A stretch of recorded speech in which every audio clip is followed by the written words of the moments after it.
दोस्तों, इंसान कभी कभी बदले की भावना में कुछ इस कदर बहक जाता है कि उसके बाद में वो ऐसा क्राइम का रास्ता चुनता है कि जब उस क्राइम के रास्ते की वजह से उसका जो परिवार है वो पूरी तरीके से ख़त्म हो जाता है। और उसके बाद जब उसकी सच्चाई लोगों तक पहुंचती है तो हर कोई सुनने के बाद में यही कहता है कि आखिरकार कोई अपनों के साथ में इस कदर हैवानियत कैसे दिखा सकता है, अपनों के साथ में कोई इस कदर कैसे कृत्य कर सकता है। दोस्तों, आज की घटना यकीनन आप लोग सुनेंगे तो सुन के हैरान हो जाएंगे। इस पूरी घटना के अंदर एक लड़की जो कि अपने मायके में थी और उसके बाद में उसकी ससुराल से उसका देवर आता है और उससे कहता है कि चलो उसे मेला घुमा के लेके आएगा।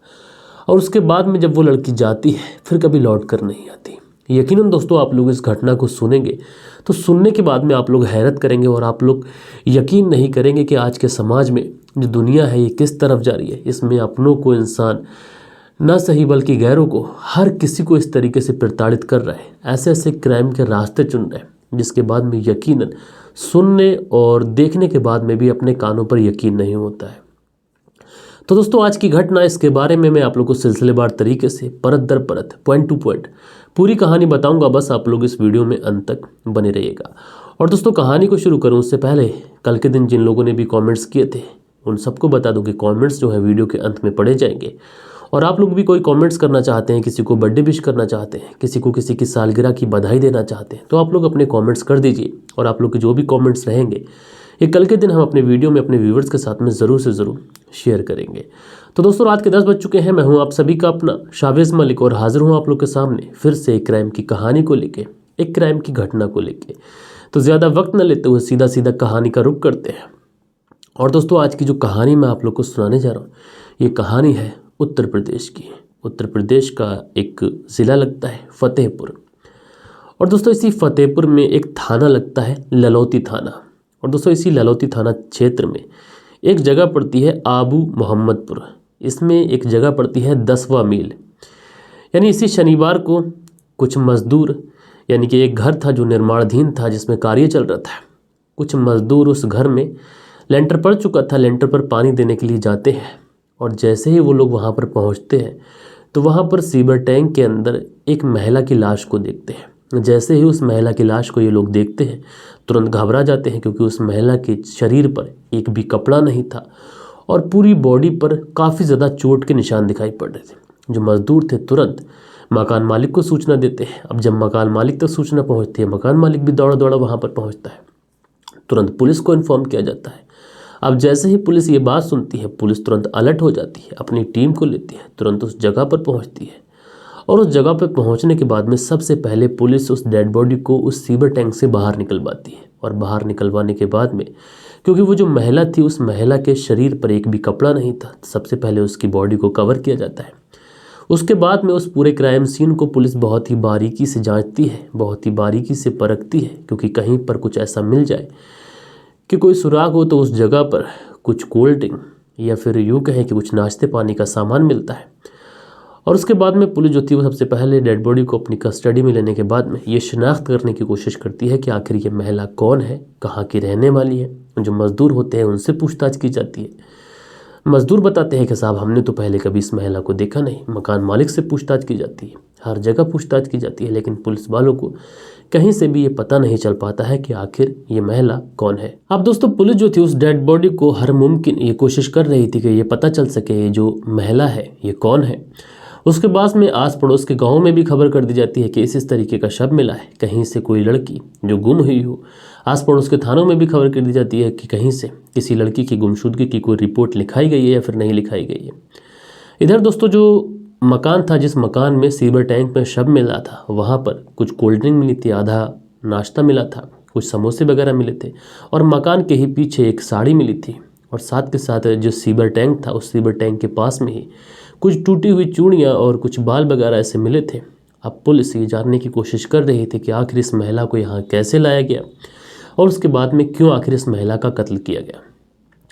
अब दोस्तों, आस पड़ोस के गाँव में खबर तो कर दी गई थी कि इसी में गाजीपुर थाना क्षेत्र पड़ता है कि यहीं से एक बुजुर्ग व्यक्ति आते हैं। वो इस लड़की को देखते हैं और लड़की को देखने के बाद में तुरंत इसकी पहचान कर लेते हैं। वो कहते हैं कि उसी की बेटी है और उस बेटी को देखकर, उसकी डेड बॉडी को देखकर दहाड़े मार मार कर रोने लगते हैं। वो बुजुर्ग कहते हैं कि साहब ये मेरी बेटी है और 5 दिन से लापता थी और अब इसकी डेड बॉडी मिली है।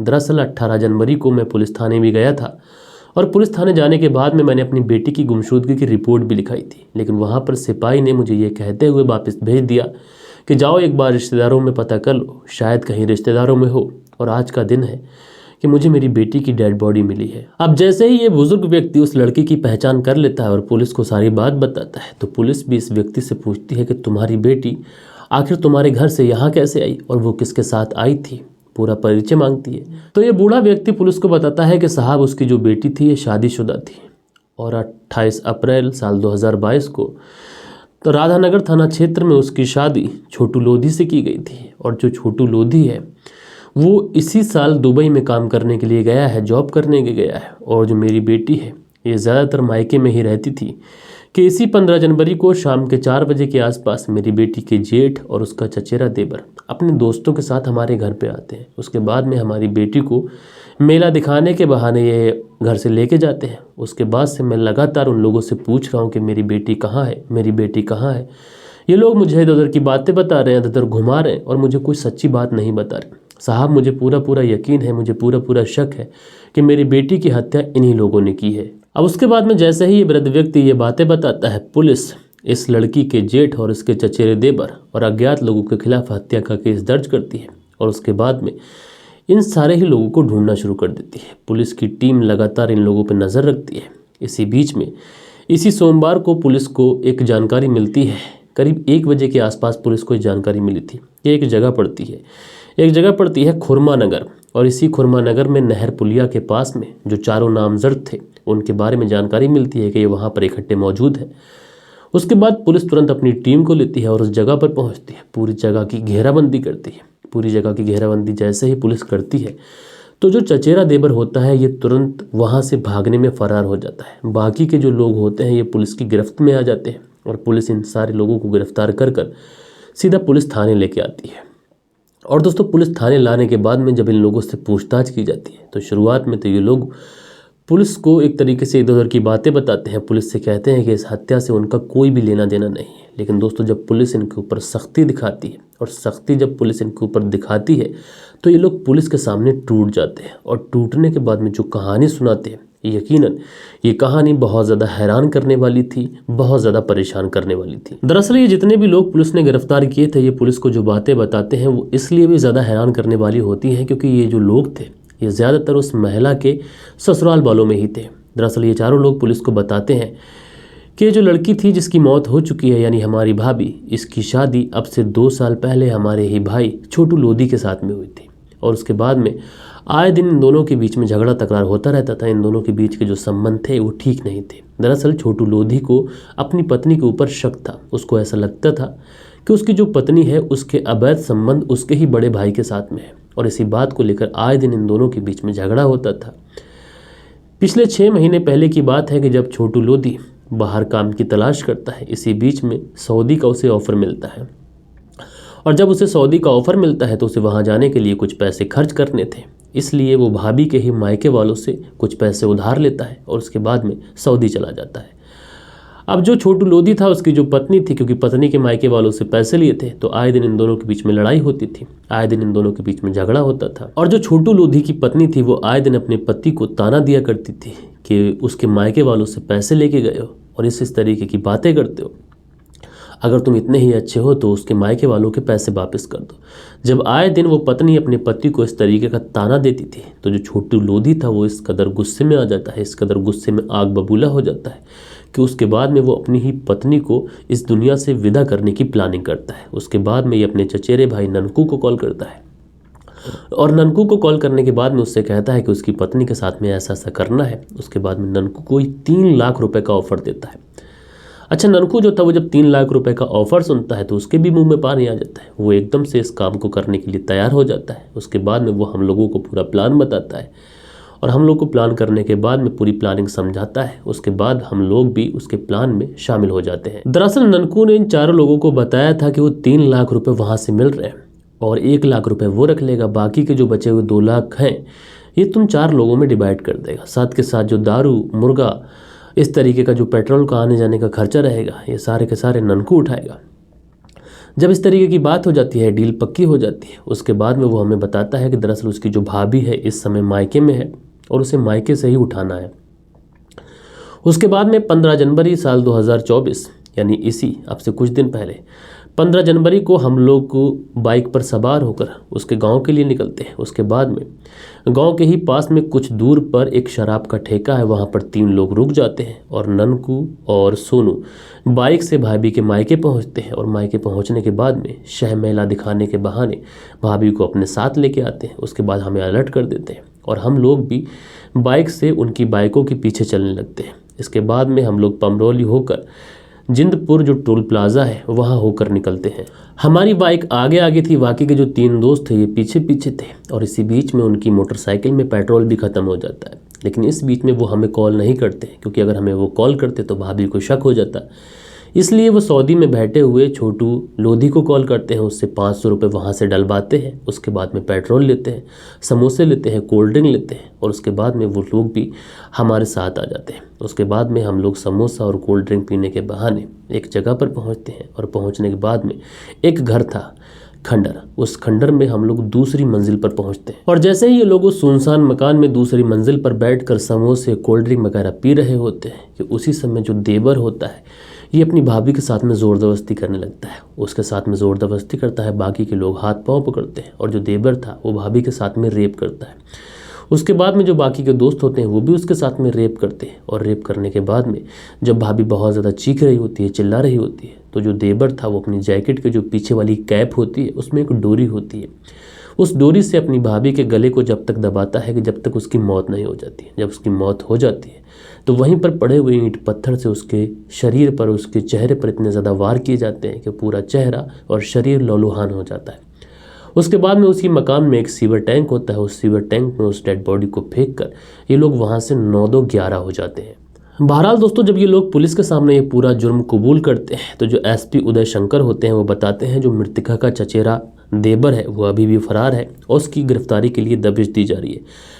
पकड़े गए आरोपियों के पास में मृतका का मोबाइल फ़ोन बरामद हुआ है जिसको पुलिस ने अपनी हिरासत में ले लिया है और जो मृतका का पति था उसका आपराधिक इतिहास भी रहा है। वो 2015 में पिता की हत्या के मामले में जेल जा चुका है और उसके बाद जमानत पर वो बाहर आ गया था। लेकिन सबसे बड़ी बात यह है कि जब वो अपने पिता की हत्या के जुर्म में जेल गया था, जमानत पे बाहर आया था, तो उस व्यक्ति का पासपोर्ट कैसे बना, ये जांच का विषय है। और एसपी ने कहा कि इसमें हैरानी की बात नहीं है, जो हत्या का जो मुकदमा चलने के बावजूद भी अगर पासपोर्ट बन जाता है तो यकीनन इसमें कौन से इसने डॉक्यूमेंट लगाए थे, कौन सी चीज़ें लगाई थी, इस सारी बातों में ये जांच का विषय है। साथ के साथ इस तरीके के आदेश भी जारी कर दिए गए कि जल्दी से जल्दी उस व्यक्ति को सऊदी या फिर दुबई जो बताया जाता है वहाँ से गिरफ्तार किया जाएगा और गिरफ्तार कर वापस से भारत लेके आया जाएगा। दोस्तों, बहरहाल ये कहानी एक ऐसी कहानी थी जिसमें एक पति ने सिर्फ और सिर्फ शक के आधार पर या फिर बदला लेने की वजह से अपनी पत्नी की हत्या करवा दी अपने ही चचेरे भाइयों के द्वारा, अपने ही भाई के द्वारा, और उसके साथ में उसके भाइयों ने गैंग रेप जैसी चीज़ें भी की। वाकई दोस्तों, जब ये घटना सामने आई, प्रकाश में आई, तो इस समय सोशल मीडिया पर, प्रिंट मीडिया पर इस खबर ने तहलका मचा रखा है। हो सकता है कि आप लोगों तक ये खबर अभी ना पहुंची हो, लेकिन 1-2 दिन में ये खबर आप लोगों तक ज़रूर से ज़रूर पहुँचेगी। दोस्तों, इस तरीके की कहानी सुनाने का मतलब आप लोग को ठेस पहुंचाना या फिर किसी का दिल दुखाना नहीं होता है, बल्कि इस तरीके की घटनाएं सुनाने का मतलब यही होता है कि इंसान भले ही गुस्से में या फिर कुछ बदले की भावना से कुछ इस तरीके के क्राइम करता है, उसके बाद में उसका जो भेड़िए वाला चेहरा होता है ये पुलिस की गिरफ्त में आता है और दुनिया तक एक तरीके से वो रुस्वा भी होता है, उसका पूरा परिवार ख़त्म भी हो जाता है, उसके बाद वो जेल भी जाता है। तो क्या ज़रूरत है इंसान को क्राइम करने की? अगर इंसान को, पति पत्नी को एक दूसरे से नहीं बन पा रही है तो कानून ने हमें रास्ते दिए, हम अपनी पत्नी से, अपने पति से अलग हो सकते हैं बाकायदा कानून के मुताबिक। लेकिन ये कोई मतलब नहीं होता है कि किसी की हत्या कर दी जाए। बहरहाल दोस्तों, आप लोग जो भी बोले कमेंट्स करके ज़रूर से ज़रूर बताइएगा और कल के दिन जिन लोगों के भी कमेंट्स आए हैं अब वक्त होता है कि उन लोगों के कमेंट्स पढ़े जाएँ। सो दोस्तों, हमारे वीडियोस पे जो कल के दिन कमेंट्स आए इसमें इरशाद इदरीसी जी हैं जो 3 हार्ट बनाते हैं, भाई धन्यवाद। फैशन डिज़ाइनर जी हैं, लिखते हैं भैया जी मेरा मोबाइल ख़राब हो गया था इसलिए हम आपकी स्टोरी 10 दिन से नहीं सुन पाए हैं, अब एक एक कर पूरा देखेंगे। तो भाई आपका बहुत बहुत धन्यवाद कि आप हमारे वीडियोस को जो हमारे आपने मिस करते हैं उनको देखेंगे। खैर, आपका जो मोबाइल है वो ठीक हो चुका है, ये एक अच्छी बात है। उसके बाद में कुंदन पाल जी हैं जो प्रणाम करते हैं, भाई कुंदन पाल जी आपको प्रणाम, कैसे हैं आप।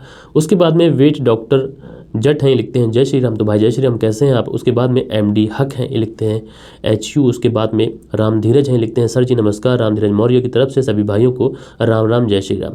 तो भाई राम धीरज जी आपका बहुत बहुत धन्यवाद कि आपने अपना प्यारा सा कॉमेंट्स हमारे साथ में किया। उसके बाद में कयूम अंसारी कोडरमा झारखंड से हमारी कहानी देखते हैं, भैया धन्यवाद।